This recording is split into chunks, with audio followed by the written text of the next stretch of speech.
We will see how many of these we can get to and remember the directions that have been given to us as how we want to conduct the study. I do want to say I certainly appreciate Brother Ken's last sermon. Appreciated all of them. Tell you, this is a lectureship that gets right down to day-to-day living. And I hope that we will take advantage of spreading the book and encouraging people to listen to the lectures. Brother Ken mentioned, I must say this, about the colonies. I've run across that with folks from the UK every once in a while. Ken, do you remember that when we were in 1986, British Bible School met a bunch of yahoos over there? One of them started, because there was 2 or 3 Americans there. I was afraid Ken was going to degenerate today into what they were, but they started off, one of them did, one of Ken's best friends, by saying, "You fellows from the colonies." And I reminded him that had been settled over 200 years ago. We weren't here to discuss those matters. And that seemed to work all right. But I was born in Arkansas. That never was a colony. It was part of the Louisiana Purchase. And I lived in Texas, now long anywhere else. And I promise you, colony does not work well at all when you're in Texas. They're the only one that was the Republic of Texas. Now you ought to know that, having married who you married. I know. I only do it to rib and rub in. That brother wasn't. He was speaking down his nose too. Oh, I know that. He intended to. Yes. And look, already violating the rules. Yeah. We don't want that. You don't want that on here anyway. I caused it, so you can lay blame on me. First question. Is it sinful for a Christian to file for bankruptcy in an attempt to escape his debts or not fully pay them, especially in light of Romans 13, verse 8? Well, let's look at the first part of the question. Is it sinful? Well, sin is a transgression of the law, 1 John 3:4. Sin of commission, sin of omission, James 4:17, leaving undone what God expects us to do or demands that we do. Okay, so is it sinful for a Christian to file for bankruptcy? Now watch. In an attempt to escape his debts. Folks, it's wrong for a Christian to any form or fashion to try to escape his debts. It doesn't make any difference, legal or whatever else. It's just a form of thievery. You owe these people these things, and you're trying to use a legal whatever to get out from doing it. Now, having said that, there's nothing wrong, and there's different kinds, and I won't pretend to be able to get into the law on it. I wouldn't want to speak in that way. But there's different kinds of bankruptcy for different reasons. If a person files for bankruptcy in order to keep his creditors from taking everything he's got, but he is going to, because he is a Christian, and the New Testament authorizes him to pay his debts, he's going to still pay all of his debts off. I don't know of any of those creditors who would not be happy to hear that. So it just that in that sense, there's nothing wrong with it. If you go to a person you owe and you sit down and say whether you file bankruptcy or not, I can't do this. Will you help me? Can you work something out with me? Most of them, because they want their money, they will be glad to work something else out with you. There could be further negotiations relative to what can be done. Foy Wallace Jr. in the 1930s filed for bankruptcy in Nashville, Tennessee. People sometimes don't realize, but if you read about his life, people assume because he was editor of the Gospel Advocate, and that's when it really meant something in the Brotherhood, as far as to be editor of the Advocate. They thought, well, he's being paid a great salary. And so churches, a lot of times when you go out to hold meetings, and those fellows held lots of meetings, many times 2 weeks and things like that, they wouldn't pay much, assuming the Gospel Advocate was paying him. So he came out on the short end of the stick all the way around, and frankly had to file for bankruptcy. And a lot of brethren really got down in his case. But he paid off all of his creditors. And it was announced in the late 30s that he was able to do that. Well, if he made those arrangements. What's the difference in that and when you go to make arrangements with somebody to buy something anyway? Now, the passage that's referred to here, Romans chapter 13:8, reads, owe no man anything but to love one another, for he that loveth another hath fulfilled the law. Well, people read, owe no man anything, and they read it like, well, I can't even take out, buy my home on anything on the installment. I can't do that at all. Folks, that's not the same thing. You've made an agreement with those people that's so much down and so much a month for a certain period of time at usually a certain amount of interest. That's the agreement. You don't owe them anything when you're meeting your end of the agreement and you're paying it. You are simply fulfilling your end of the contract. It's always the party of the first part, the party of the second part. I've always found myself on the party of the second part. but nevertheless, that's the way it goes. Now, anybody's going to violate an agreement, well, they're violating the line, first of all, because they said we would do that and they signed their name to do it. So it's a matter of paying your debts. And if you have an obligation to somebody and you can't meet those obligations, then make arrangements where you can make it easier, if possible, to go ahead and pay it off. But pay it off you must. Now, do people go out and take bankruptcy to keep from paying? Yes, they do. That's not right. That's just wrong. Anybody want to comment on that? And by the way, I've known of some to do that. I think of a preacher right now who I confronted him about it, but he finally left the faith completely anyway. So that's a mild part of his problem. In agreement. Who are you? I'm Terry Hightower from Vegas, Texas. I would just add in one of the best statements, and I have it written in several of my Bibles, especially in view of my on cassette of Alzheimer's. I need to have to write things in there sometimes, but one of the best statements I ever heard from some of our old time brethren from years ago: a debt is not a debt until it's due. And that's exactly what you just said. A debt's not a debt until it's due. So that if you're paying on the installment plan, a lot of times you hear this from people who are also against life insurance, and different things, even health care, insurance or along that line. I would just add in also that by implication in Matthew 25, verse 27, you remember the parable of the talent situation and what Jesus ended up saying at the end. He says in verse 27, "Thou oughtest therefore to have put my money to the bankers, and at my coming I should have received back mine own with interest." And so obviously banks are in the business to loan money, so how could there be a total ban on installment, borrowing some money sometimes? But like you said, we ought to pay it back. Once we had a debt that was their fault at the hospital about one of our children being born, and they returned money back to us that we knew wasn't ours. It was about maybe $700 or $800. I don't remember the exact amount now. And we put it in the bank in a separate account and kept arguing, went in and talked with them several times. They would not hear anything about it. No, this has been covered, it's tied in with your insurance or something. Anyway, they would not, agree that they should have this money, but we knew it was theirs. So we kept it for about 3 months, and then nothing happened. So we thought, well, maybe they are right about it. So we ended up needing and having to use the money, so we used it. And then you know what happened. And they lowered the boom and came after us. And so I just went in and talked with them, and I said, look, you will get your money, and that's what you're upholding.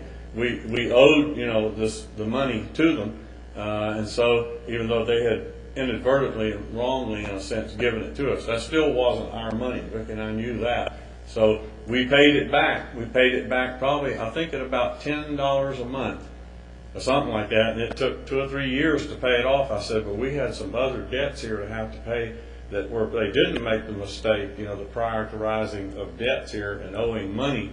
But you will get your money. Whenever we had extra money, we give that to them. And so I guess probably within a year or two, we paid it off.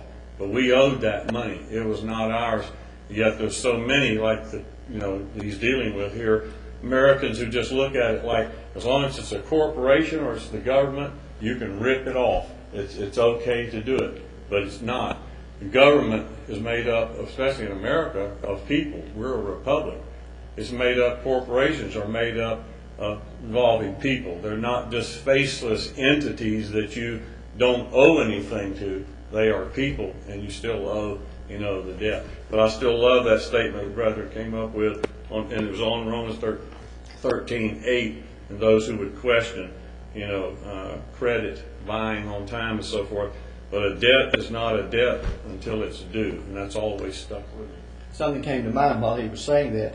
I know a fellow, in fact, he counseled me to do this, and I was a bit surprised, taken back, because he was a well-to-do man as far as the position he was in, and this was a good long time ago, and may explain why he spent 2 different terms in the federal penitentiary, but he said, just if you got bankruptcy, he said, fine. He said, then just go and sit down and negotiate with them, because I guarantee you they'll take so many cents off the dollar, et cetera, et cetera. And here's where intent comes in. He was saying, go ahead and declare the bankruptcy, pay them back, but before you pay them back, negotiate again. You owe them $1, you probably get them down to where you pay 50 cents on every dollar.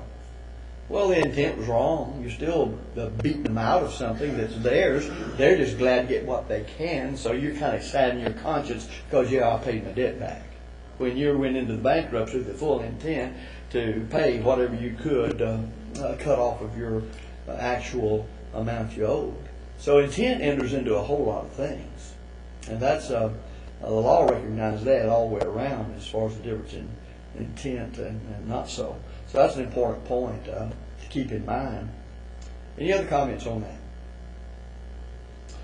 Okay, let's go to this question. It's a little bit more lengthy, and we want to think about it just a moment as we read it. Is it scriptural to purchase something from denominational groups? And in parentheses, such as church building, clothing, something from a garage sale, cakes or pies, etc. Also, would it be scriptural to go to a denominational hospital, in parentheses, for doctor's appointments, surgery, etc.? And the third part of it, would it be sinful to work for a denominational hospital? Well, they're tied together, but there's various. You're going to have to analyze and break this down, because you can't answer all 3 questions with one answer.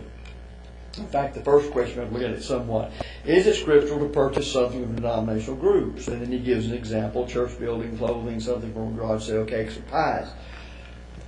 If somebody is selling, we'll say the cakes or pies, and they're saying, we are raising money for the Softest Cotton Methodist Church. We're raising money for that. How could you know that money is going directly to support a false religion? That's a big difference from the Methodist Church, one that same Methodist Church, because they stood for nothing and fell for everything. Now they don't have anybody there, and they want to sell the building. That's a business transaction. You can buy that building and land just like you can buy. What if atheists were to build a building, and they would put it up for sale? It's a business transaction, folks. You've got to make the difference in your mind over simply a business transaction, which, by the way, Christians engage in all the time with people who are not members of the church. And one where you're making an actual contribution, and they're telling you you're going to do it, to the support of that given church. There's a big difference. Anybody have a problem seeing the difference, or you don't think there is a difference? Anybody would like to address that or further comment on? That's the way I would answer the first question on this. Then the next one, unless somebody would like to comment on that. Would it be scriptural to go to a denominational hospital for a doctor appointment, surgery, etc. You're buying a service, folks. Let me ask you something. Does the church own the electrical, this church, this congregation, does it own the electric company that's putting the electricity into this building to make it cool and give us lights? One who owns it. You're just buying a service. That's all you're doing. It has, you might have, if you've got choices, you might say, well, I'd rather go with these than this, simply on the basis of your own conscious scruples. But all you're doing is buying a service. Think about the motel. I don't know what for sure the arrangements you all made with the motel, but did you get a discount or anything? Okay. Are those people members of the church?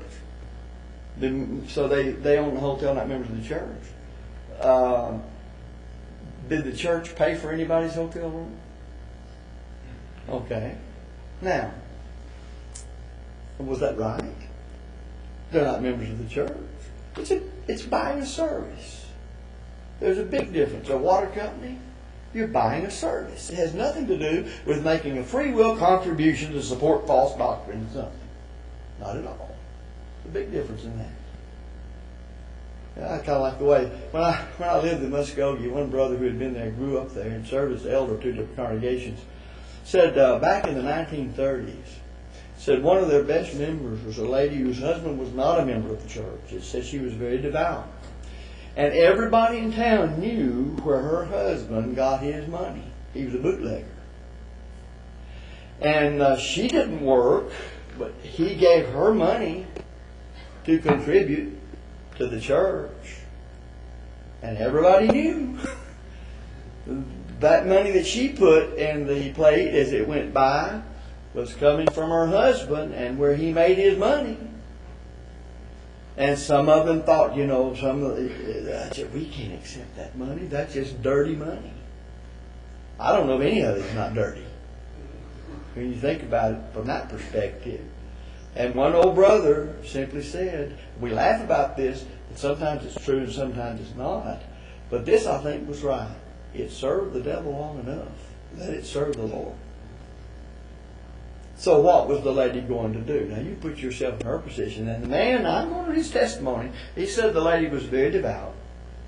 And yet that was her husband. He did those things. So I tell you, we have some funny views sometimes, but I don't see a thing wrong with what the woman did along that line. It's how things are used, its intent and motive behind it, and so on. I'm Ray Bushy from here in Bellview. My question would be it's the responsibility for the person that's investing the funds to determine whether that money is going to a position that would enhance some other religious body.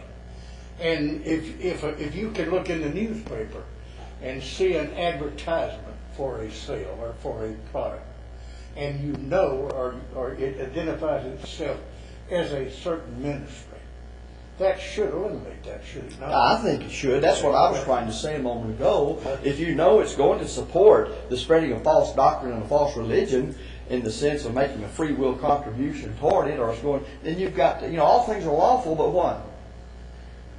All things are They're not not all expedient or not all advantageous. I think it's one thorn in our biblical hermeneutic studies we fail to get sometimes, is that yes, that's authorized by the Bible, but is it expeditious for us to do the particular thing? So we've got to ask that question of some of this kind of thing too. Well, I'm just going to... And then again, scruples come in, your own conscience. Well, That's another story. Where you can look at it this way. It's the waterfront mission, or it's another mission service in our town that operates the stores, the exchanges, or the thrift stores. That's when you have to make that decision based on your own. Well, again, I would have my preferences. This comes to personal preferences. Okay. But again, if you're buying a service, there is a difference in that. Okay, that's what I want to know. And that's I think there's other principles of the scriptures I think that come to bear sometime on this. But just laid out as that, I think that let's put it this way: if you couldn't get clothing anywhere else, or you couldn't get medical attention anywhere else, would it be wrong to go ahead and do something like that? I don't think it would. But there are other things to consider, and the good, better, best area is what's expedient. Now, others may want to add to that. I sure welcome it as far as being more a better explanation of what I'm giving. I have my choices where I'll go first to certain things, but then certain times you might not be able to do that. If I'm starving, I'm not going to turn down a handout from the Mormons and my brethren won't let me have it. Now that's extreme, but it makes a point. Yes. Gary Summers, Winter Park, Florida. You may do business with somebody who is Catholic or Mormon, and you know that 10% of their profits are going to go to that church, but it's still a business transaction. What they do with the money, what they do with their profit, that's up to them. But you're buying the goods or the services. I think the principle is even seen when the Lord made it clear, render unto Caesar what is Caesar's, because Caesar does with our money all sorts of things that I could not personally do. But yet the Lord said that becomes his business as civil government, and he's going to be accountable, Caesar, for handling this. In a society like ours, where we are a part of the government, we can rise up and vote various ways and protest certain things, but we still have to pay our taxes. The Lord said we ought to be faithful, but then it's his business when he stands before God is what he did with it. But I have that obligation. I think there's a principle there that has a bearing even on dealing with those folks that we deal with, like we're talking about here. And there may be a principle also, back in the days which we never experienced today exactly like it happened, when Paul's instruction on eating meat offered to idols. Now we never had that exactly like that, but the principle comes over to us today, though that principle of truth was applied when Revelation was given to the customs, society, and religions of that day. Well, what principle comes over to us? Sometimes, he says that you eat what's set before you.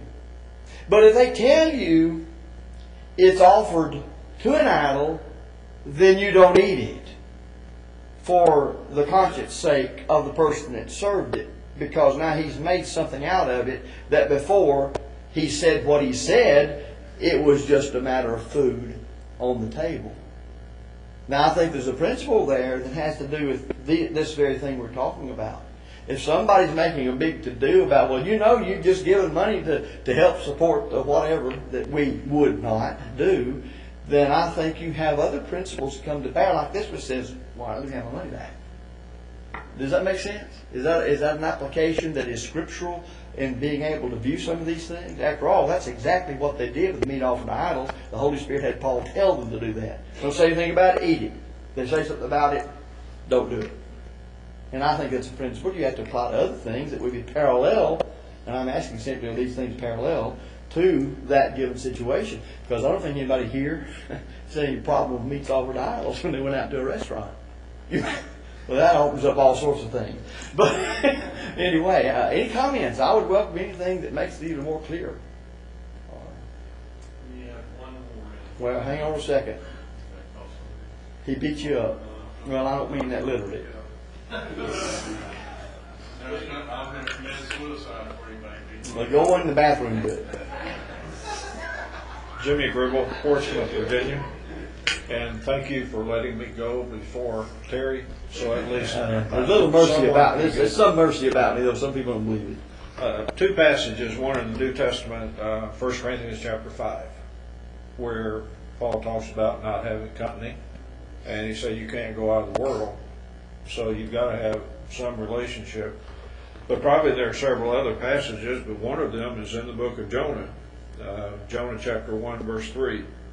But Jonah rose up to flee into Tarshish from the presence of the Lord and went down to Joppa. He found a ship going to Tarshish, so he paid the fare thereof. And when you read the rest of it, you will see that Jonah was the only one that really served God. So he purchased the service, not from religious acceptance. So I thought that would be... That adds to it. It helps us see further. We've got to make a distinction between buying a service and when we're making an outright free will contribution to support false doctrine of a given religion.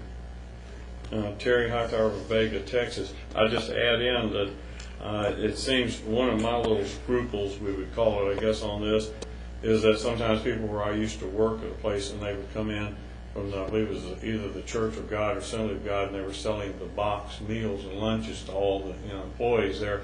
And I would not purchase that and then some of them asked me why, so I had to kind of think through this. But I would say one question maybe we ought to add in and make a distinction here is that I ask myself, is what they are doing unscriptural? And if it is unscriptural, they are raising money in which I find no scripture that authorizes the Lord's people or them or anybody else to raise money as a religious church group by selling box lunches for a profit, obviously. But yet it's not. In other words, I just say it's evil intrinsically because there's no Bible authority for it. But on the other hand, it's not unscriptural if you have a church bus to sell a bus or a used van, and neither is it. Now, if they got into a strict profit thing on that, I'd have a problem with it. If they got a used car lot, and put Methodist Church used car lot, I think I would avoid that again for scruple's sake. But then a hospital is not in and of itself intrinsically wrong either. But the raising of the money on purpose, by selling stuff to do it, the Lord's people aren't authorized, and neither are they to do that. So that's where my line is on that. And that pretty well answers the last part of this question. Would it be sinful to work for a denominational hospital? The doctors that serve in these hospitals, most of, I don't know about most of them, some may be atheists, whatever.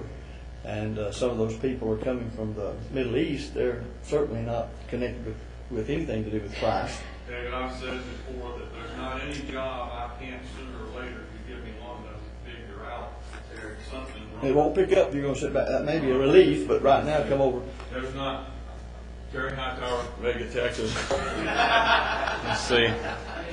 There's not any job you give me long enough, and I believe I can show you. I remember doing this with Daniel Coe, and he's mentioned it. But anyway, some people have so many scruples. They could not even be an electrician, or they couldn't go in as a telephone repair person or installer and install a phone in a denominational building.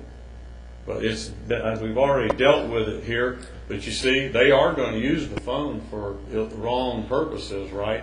But the thing is, you have to draw your own line on some things. I finally decided I could not decide things for everyone else.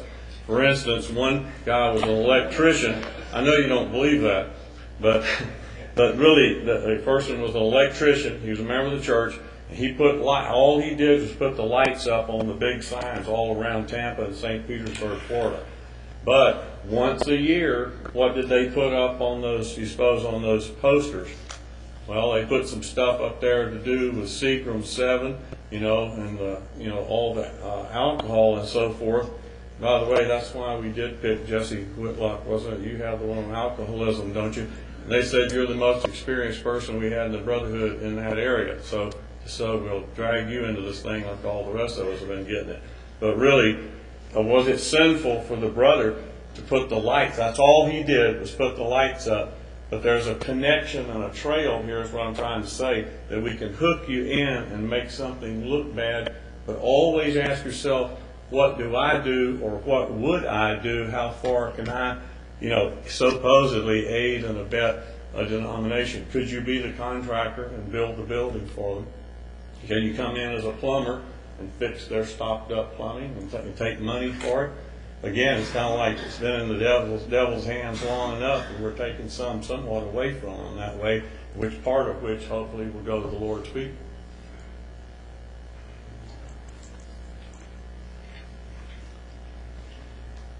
Ken Chumley from Bellview, South Carolina. When my wife and I were first married, living in England, she worked for a while for a Roman Catholic school, teaching. Teaching, not religion per se, normal, everyday classes. Except she did teach religion class. But you know what she used?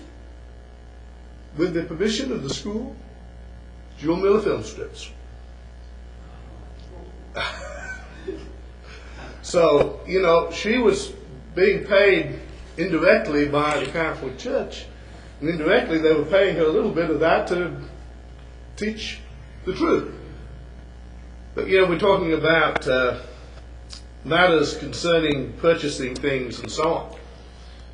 We've got the problem today with brethren who are raising funds in a way that's unscriptural. A number of years ago, the British Bible School Home Congregation in Corby, England, had a car boot sale, car trunk, selling and advertising it on the radio and other places to raise funds for their mission efforts. As faithful Christians, we couldn't support them in that because that's contrary to God's word. We certainly wouldn't be buying a service. We would be supporting false teaching. Thank you.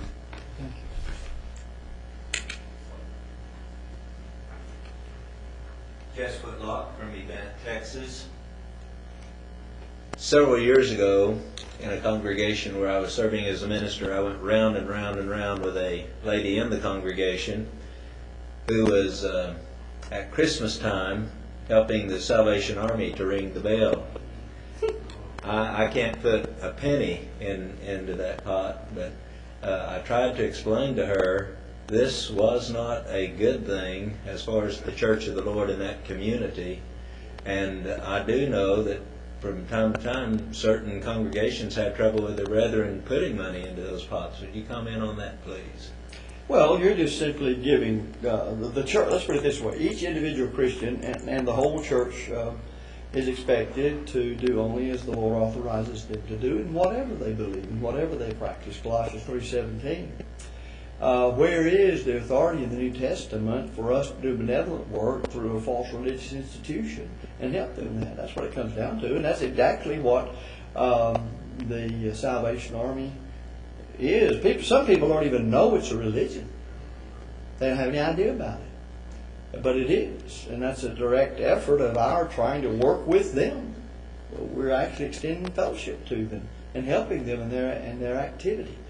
I had a question put to me, and I've saved it to right now, about, well, what if you work for a phone company, and this ties into whoever said something a while ago along that line, or you're an electrician, plumber, it doesn't make any difference, some service-oriented person, and you're asked to put the electricity, you're asked to put the plumbing, you're asked to install the phone in a bar. Could you as a Christian do it? Again, it's going to come back a lot, your own personal scruples, but just exactly what you're doing, the actual act, you're not doing any different than putting the same thing in a house of a person who may be a prostitute, and you may very well know it. Again, that would come down to, all right, I've got to separate the actual work I'm doing, which is installing a phone, let's say, and is that in any way whatsoever condoning, upholding, promoting what the people are doing here? I was thinking about Lynn standing back there. You might want to comment on this, Lynn. It's not a question to put you on the spot. Law enforcement. You're a Christian. You're called out to a bar and having a big fight. Can you as a Christian go in there and stop the fight?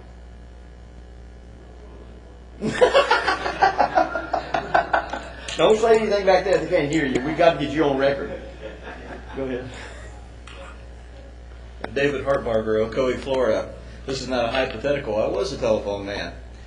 And Hello. shortly after I started with the phone company, one of the fellows says, let's go to breakfast on our break. And he says, I know just the place to go. They serve the best biscuits and gravy. So I followed him, and he led me to a little place that was a tavern. And I says, I can't go in there. He said, he was shocked, and he wanted to know why. I said, because, I don't believe in supporting this type of place. So later he said, well, we can go somewhere else, and so we did. Later he says, what are you going to do when you have to go repair a payphone or whatever in one of these places? I said, well, when I go into a place to do the repair, it is as a telephone man doing telephone work. But if I'm going someplace else as a person, as a consumer, I have the right to choose. And I don't want somebody to get the wrong opinion because I'm going into some establishment that is not approved for my lifestyle. No, I think it's a great answer. I think it's what ought to be answered. Lynn, are you going to come down here and get in this? Well, let's say this while it's coming. This is getting right down to living everyday life and things we have to live, and the Bible is meant to address these things. I mean, this gets right down to Christian living and doing things the Lord wants us to, and yet here are the things we have to deal with all the time. Yes, sir. Lynn Parker from New Braunfels, Texas. Yeah, about 30 years in law enforcement, and I probably have been in more bars than any other preacher here. I've probably bought more cocaine and marijuana than any other preacher here too. When I worked undercover and there. Now the difference was I was on loan to the Shreveport Police Department. Went across the state line. They wanted somebody that folks wouldn't know, and so the district attorney loaned me over there, and I went over and bought cocaine there downtown Shreveport, Louisiana. And one of the guys asked me as he was getting ready to sell the cocaine, he said, and here's Christian ethics. And really there are some things we have to think about in all this. I'm not going to lie about this. He said, "You're a cop, aren't you?" I said, "Yeah, I sure am." He said, "Here, how much do you want?" Well, he sold it to me. He went to trial later, and his attorney put me on the stand, and it was a pretrial hearing, actually, a motion to suppress evidence, and his attorney asked me, he said, "Is it true that you tricked him?" Well, define what you mean trick. Well, you tried to make him believe you weren't a cop by saying that you were. And the judge stopped him before I could finish my answer. I said, "Yes, I did say that I was a cop." And he sold to me anyway, and the judge stopped. He said, "Just a second, counselor." He said, "Now you're getting on this officer because he told the truth?" And the judge started snickering. The hearing, for all practical purposes, was over at that point. He pled guilty and got whatever punishment. I don't remember what that was. But yes, I've gone into bars. I've gone into places that I would not go as a Christian, but as a law enforcement officer to break up a fight. Generally, we had this policy: don't go too quick. You wait a little while, and you can take the winners to jail, the losers to the hospital or to the morgue, and it's all worked out before you get there. But yeah, can you think of any better thing to do with a bunch of drunks than to put them in jail? I'm glad to take them out of that bar, and I've got a place just for them, and I've escorted more than one for a night to spend elsewhere. By no means am I condoning what they're doing at that bar or even their existence. I am simply saying here that based on the laws of the state of Texas, the laws of the land, that if you're going to get in here and fight, or you're going to get in here and disrupt or be disorderly, or however, whatever might have instigated the call, that you create the mess, and we've got people to clean it up, and I'm one of those people, and I'm going to take care of your mess, and I've got a place just for you. And I'm not condoning that bar. And matter of fact, if the bartender, if I could prove that, I wrote up a special report that went into the Texas Alcoholic Beverage Commission, and they got their license jerked, usually suspended for a few weeks for allowing a drunk to remain on the premises or serving an intoxicated person. So it actually served to do two things. Hang on just a second. I will say this. I haven't ridden with Lynn but once or twice. I can't remember. But I watched him pull over cars. And when he approaches, and these were just normal humans. They weren't fighting or whatever else. But I don't think that I've ever seen a person handle himself more professionally, be exemplary as a Christian, and comment to those people the way he approached them, which is the way it all ought to be. And I'd like to think when going got rough, he would still be able to handle things. And that brings me to this. I'm going to take a little, we're about past time anyway. You remember, and I want you to tell them this because it's a good funny to them on what happened with Caroline when you got a hold of the fellow. Caroline, his oldest daughter. When Caroline was just a toddler, she could talk. There's never been a time in her life she couldn't talk. But anyway, we had only Caroline at the time, not the other four along. And I worked for the district attorney's office up in northeast Texas, Jefferson, Texas, right there close to the Louisiana line. And I was investigator, and then later the chief criminal investigator for the DA's office. And one day I was taking Mary Ann and Caroline to the circus. She wanted to go, and she was just about this big, and she was anxious and heard about the circus, never been. They gave a report out just as we were going along. I was hearing it in the vehicle, Said there's just been a home invasion robbery. And here's a description of the two assailants, and they have got these things with them. And we pulled up to a railroad track, and I looked down there to see if a train was coming, and the train wasn't coming, but here are these two guys carrying all this stereo equipment. Obviously, it was those guys.